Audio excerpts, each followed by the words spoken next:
遥遥领先的华为以66万吨牛肉进口量，荣获2024年中国最大牛肉进口商头衔。是的，你没看错，2023年华为全球销售收入约7050亿元，其中60%营收来自海外。但是华为遇到了一个前所未见的问题，那就是客户付不出款。并不是客户没钱了，客户有钱，也愿意遵守合同给华为付款，但客户没有美元，也没有人民币，只能提供本国货币付款，所以华为只能接受客户的本国货币，在当地换成了农产品，然后拉回国销售。2018年中国最大的牛肉进口商还是中粮肉食，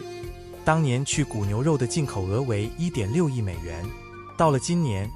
仅阿根廷用牛肉向华为抵账的金额就达到1.37亿美元。往后的形势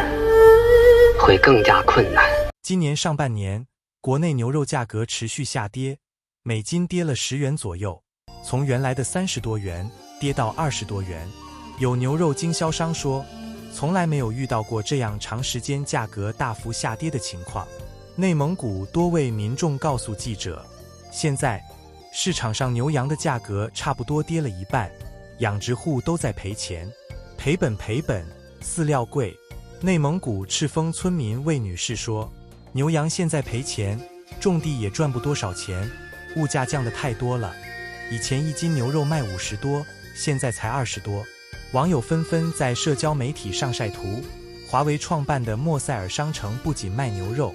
还卖葡萄酒和世界各地的农产品。大量进口牛肉压低了中国市场上牛肉的价格，对养殖户的冲击最大。内蒙古赤峰村民魏女士说，他们村里的人几乎都养牛，舍不得赔钱卖掉，只能继续养着。那国家进口的，那经销商进口，谁能管得了？那没办法，只能这样养着，赔钱赔着养着，太难了。现在没人管，没人可怜你。内蒙古牧民巴特说，他们养的牛没人买，都买便宜的牛肉，牧民也不想赔本卖，只能等着涨价了再卖。以前每年的价格都往上涨，但突然一下就往下落了，就是牧民就承受不了，辛辛苦苦干了1年卖不上价格，就说那就不卖了，等涨价不再卖了。巴特说，因为进口牛肉太多了，冲击了中国的牛肉市场。现状不可描述，未来无法预测，一切皆有可能。近日凤凰网以中国目前最大的牛肉进口商是华为，这是怎么回事为题播报这条影片新闻，在网上走红。有网友进一步爆料，华为创办的莫塞尔商城不仅在卖牛肉，还卖葡萄酒及来自世界各地的农产品，而且所有的华为商城都开通了一个美食分类，其中牛肉和葡萄酒是标配。中国网友纷纷问，华为怎么沦落到卖肉卖酒卖菜了？与此同时，各种质疑、猜测、调侃、批评也蜂拥而出。对此，网友纷纷留言热议。有人感叹，这世界过于魔幻，充满了未知。有人爆料，7、8年前华为莫塞尔就在卖阿根廷的牛肉和红酒，只不过主要是在内部卖。有人惊呼，我说上个月牛肉好便宜，原来如此。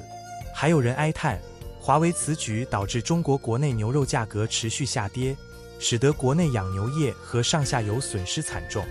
大家也不要拼命去宣传什么领先美国，你领先哪儿？美国是麻婆豆腐还是宜香肉丝？农业农村部发布的讯息显示，从2023年以来，中国的牛肉价格持续走低，全国农产品批发市场的牛肉平价价格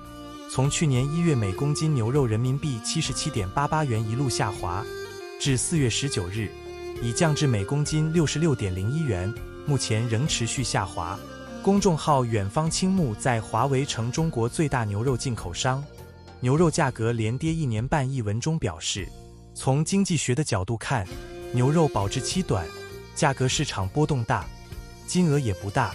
更适合大量的小型进口商来做，而不适合华为这种巨无霸企业来经营。因为性价比注定低于小型进口商，硬卖肯定亏钱。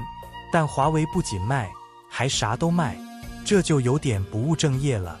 此事也引发外国科技媒体关注。Tom's Hardware 13日报道，中国网络盛传华为从阿根廷客户那里收到的付款是牛肉而不是现金。调查也表明，华为过去曾接受牛肉作为一种付款方式，而且可能继续这样做。上海莫塞尔贸易有限公司是众多副业之一，主要服务于华为员工和大型企业客户。路透称，莫塞尔的总裁正是任正非的儿子任平，华为轮值董事长孟晚舟也是莫塞尔员工。好啦，小伙伴们，今天的视频就到这里，希望大家喜欢，记得订阅我的频道，并分享您的看法。我们下期再见。遥遥领先，遥遥领先，遥遥领先，遥遥领先，我们继续领先，领先同行超过50%，遥遥领先于同行，遥遥领先于同行，遥遥领先于同行，优势不是一点点，而是领先很多，各方面都遥遥领先，遥遥领先还是明显的领先，我们业绩领先，遥遥领先于同行，遥遥领先，遥遥领先于同行。